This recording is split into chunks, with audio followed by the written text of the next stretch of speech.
हे बघा, ही देशामधली किंवा राज्यामधली पहिली घटना असेल की एक पंतप्रधान एखादं नवीन सरकार आल्यानंतर आमदारांशी आपल्या राज्याच्या बाबतीमध्ये आढावा घेतात.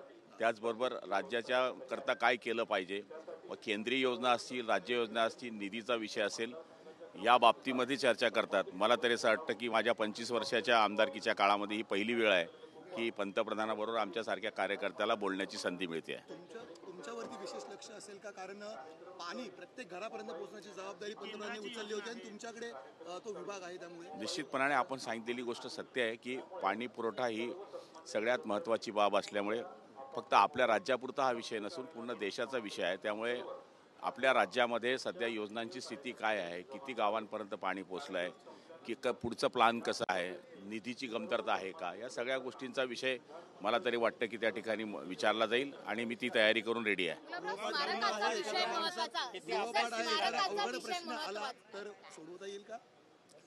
हे बघा, ज्या डिपार्टमेंटमध्ये आपण काम करतोय रात्रंदिवस आपल्याला त्याच्यामधली माहिती असतेच, पण तरीसुद्धा अवघड प्रश्न आला तर निश्चितपणाने उत्तर देण्याचा प्रयत्न करू आणि जर नाही देता आलं तर वरिष्ठ आहेत सांभाळणारे आम्हाला.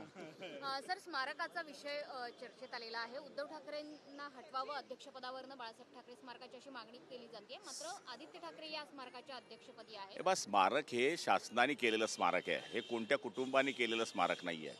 याला पैसे शासन देते आहे आणि बाळासाहेब ही कोणाची प्रॉपर्टी नाही आहे, ही सगळ्यांची प्रॉपर्टी आहे. हिंदू हृदय सम्राट शिवसेना प्रमुख बाळासाहेब ठाकरेंमुळेच आज गुलाबराव पाटील विधान भवनाच्या समोर उभा आहे.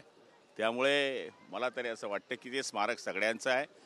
देव्हाऱ्याला जसं महत्त्व आहे तसं आमच्या त्या स्मारकाला महत्त्व आहे.